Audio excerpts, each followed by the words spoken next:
A huge win for Tennessee kids and parents. Today, in a 6-3 decision, the Supreme Court upheld a state ban on so-called transgender surgeries and hormone therapies for children.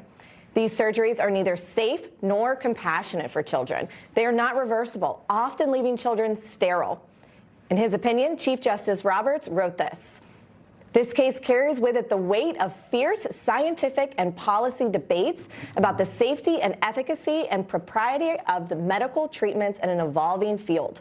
Questions regarding the laws, the policy are thus appropriately left to the people, their elected representatives, and the democratic process." Mercy, you're a mom. This is a huge deal. This is a big win for the parental rights movement. It translates to other states. Where does the parental rights movement go from here? What's our reaction to today? The parental movement cannot fall asleep in any way. I think the battle's even bigger because what you're going to start watching are these referendums, similar to what they did after Roe v. Wade was overturned, going into these states, having the people decide. So they got to be well funded and ready to go because the battle is just beginning. But I do have to say the word that stood out to me, Jessica, safety. Yeah, this is about the safety of these children. This is the safety and the protection of our children that should not in any way be exposed to child mutilation at such a young age. It is totally child abuse. Absolutely. And Boldy, do you think that the left just lets this happen today? Are they going to react? I mean, this is the party that, again, is using a culture of violence and against safety and security. Are they going to go on offense now against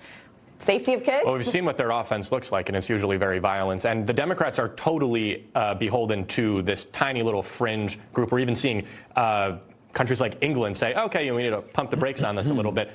It's important to note that 3 justices, including the one who has no idea what a woman is, which her vote makes sense. Ketanji Brown Jackson is not a biologist. She doesn't know what a woman is, so I understand that. But the other 2 Democratic appointed justices joining with her is a huge warning, because if you're not on the side of science and all of human history and all of biology for all of animal history, then we're in deep trouble. But this may help take this issue off the table, which would be no. good The Democrats will love it. Do you think they're just going to be okay with it, though? No, but I think that it's if only journalists would continue asking them to use this as a wedge issue. So I think that if the sooner Democrats can stop talking about transgender rights and more talking about the economy and global affairs. It's not a matter of rights. It's not. I mean, it is child genital mutilation, and the Democrats are all in favor. We have 3 Supreme Court justices that are in favor of what we used to condemn this when it was in Gabon or someplace. And the Democrats have brought child genital mutilation in the United States. They've mainstreamed it. They champion this. They parade for this.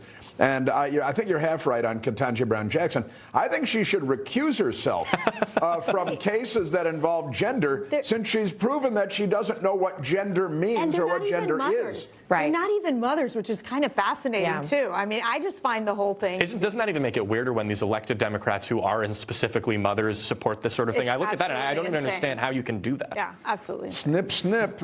No chop, snipping. chop. No snipping. No, the Supreme Court said no. They said no. But Kagan, Sotomayor, and Ketanji Brown Jackson all had meat cleavers at the. Gosh. I don't know what they were using those gavels for. Well, speaking of getting rid of something, coming up.